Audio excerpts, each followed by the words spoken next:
Newydd yn y talu a newydd yn y sŵn.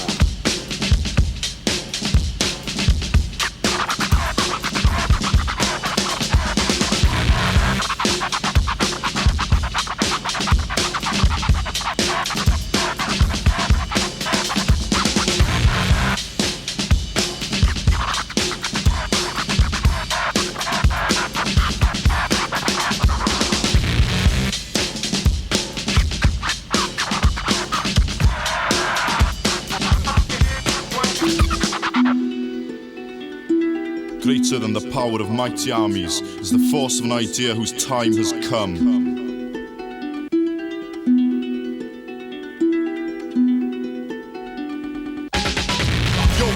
Giwr ar y chwech yn y flwyddyn 2000 oedd pethau yn drych. Millennium neu diwrnod harferol, stym gwaniaeth, cael yn lle yn y man priorol, mae'n byw ar y dyfodol, mae'n hanfodol. Tystion yw enw ein llwyth, 1999, dyn ni donol i dalu'r Pwyth. Dim tensiwn cyn millennium ddim yn bodoli, i arfer i glen gyda'r boddi, yn drefn byd newydd sy'n cyfri, dal i gymysgu, golygu, aws gyfrennu, odle a geiriau, dyn ni byth yn y methu. Mae ffoi gan y sgrechian, dyn ni eisiau'r euro, o sy'n eich pennoedd chi, ddim yn nodiadau, Banc Cymru, sy'n gobaith gyda Julian Hodge, a Tory tax dodge, a mae pinysau dal yn rhydd, a mae pinysau dal yn rhydd, cyfiawnder neu gweld y dydd, talu'r Pwyth wedi pwnc frigwm, yn y dyddi ola cyn y millennium, mae'r dyfodol yn dechrau fan hyn, gwrdd Nostradamus yn ffoi Pwyth y gelyn, ond yn ddeithrin yn wlad fy hun, William Hague, dwi'n eisiau clywed y sarhad, Gelwydd gan Prydain lafur newydd, doedd ni'n dynestyn Cymreig ac Ewropeaidd, ond sgyn ni'n euro i'w enw, a mae Kosovo dal mewn llidw, y delwyr arfer dal mewn elw, a Camilla Bowles dal mor salw, a ddech chi'n darllen a dionwyr negeseuon,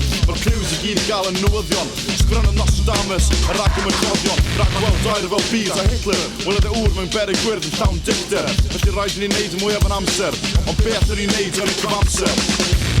Nid ni yw y Tystion, nid ni yw y Tystion, chi yw y Tystion, chi yw Tystion 2000.